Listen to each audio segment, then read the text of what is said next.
सिंहासनगता नित्यं पद्मासितकरद्वया सोदास्तु सदा देवी स्कंदमाता यशस्वनी।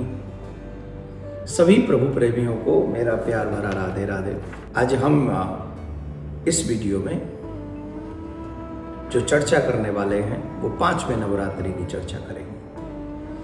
5वें नवरात्रि में स्कंद माता की पूजा की जाती है। स्कंद माता का स्वरूप एकदम बहुत सौंदर्यमय, वात्सल्यमय, अद्वितीय, अद्भुत है। वात्सल्य की मूर्ति है माँ। मान्यता के अनुसार संतान प्राप्ति हेतु माँ स्कंद माता की पूजा की जाती है। इस वीडियो को ध्यान से सुनना। जिन गृहस्थियों के घर में संतान नहीं है उन लोगों को भी स्कंद माता की पूजा मन क्रम वचन से करनी चाहिए, निष्ठा से करनी चाहिए, क्योंकि वो वात्सल्य की मूर्ति है। वो संतान प्राप्त करा सकती हैं, वरदान दे सकती हैं।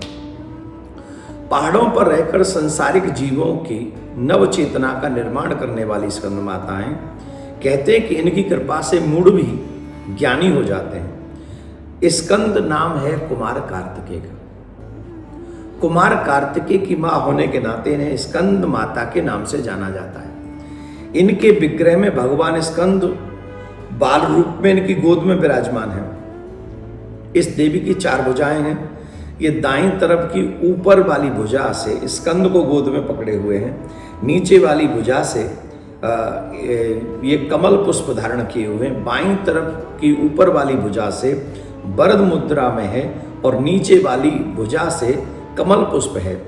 इनका वर्णन एकदम शुभ है। इनका वर्ण एकदम शुभ है, शुभ्र है और ये कमल के आसन पर विराजमान रहती हैं, इसलिए इन्हें पद्मासना भी कहा जाता है। पद्मासन पद्म नाम है वो पुष्प का, कमल का, तो पद्मासना भी कही जाती है। इनका जो वाहन है वह सिंह है। स्कंद माता की जो कथा है वो कुमार कार्तिकेय की रक्षा के लिए इनका प्रादुर्भाव हुआ है। आदि शक्ति के रूप में प्रकट हुई तब इंद्र भी इनके नाम से भयभीत हो गया था। इनके स्वरूप को देखकर इतना भयभीत, इतना डर गया था कि पूछो ही नहीं। फिर तो वो कांपने लग गया था। अपने प्राण बचाने के लिए देवी से क्षमा याचना करने लगा। कुमार कार्तिकेय का एक नाम स्कंद भी है, इसलिए माता इनको स्कंद माता भी कहते हैं।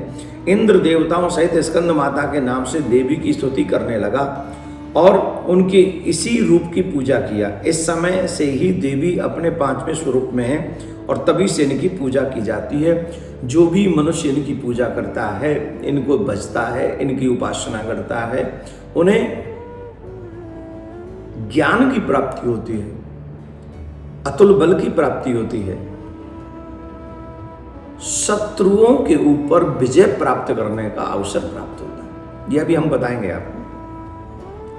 इसलिए जो मनुष्य इनकी पूजा करता है उनको सहज में मुक्ति प्राप्त हो जाती है।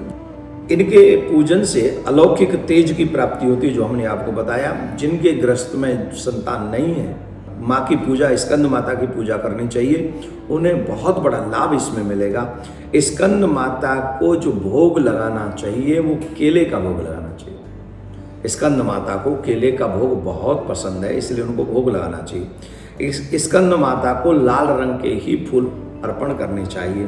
और फिर स्कंद माता का जो बीज मंत्र है, जो जिसको हम मंत्र कहते हैं, जिसे आप नवरात्रि में माता रानी के सामने बैठकर जो हमको पूजन करना चाहिए, जो पूजा मंत्र है,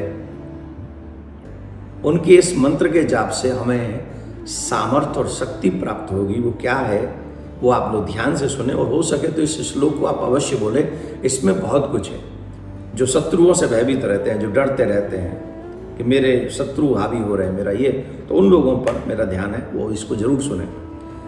महावले महोत्साहे महाभय विनाशिनी त्राहि माम स्कंद माते शत्रु नाम भयवर्धनी।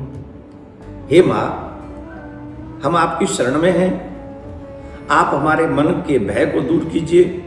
हम आपकी शरणागत हैं स्कंद माता। आप हमारे उस भय को समाप्त करें जो भय हमें शत्रुओं ने दे रखा है।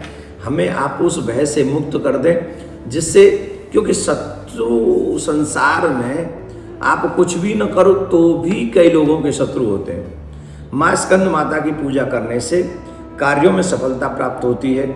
यदि शत्रुओं पर विजय भी प्राप्त करना चाहते हैं तो इस मंत्र का और इस व्रत का पूजन कर रहे हैं तो आपको निश्चित 5वें दिन की देवी की पूजा करने के बाद आपके शत्रुओं पर आपकी विजय प्राप्त होगी। इस श्लोक का जाप करते रहें, पाठ करें, माँ को केले का भोग लगाएं और माँ से प्रार्थना करें तो अज्ञानी भी ज्ञानवान हो जाएगा।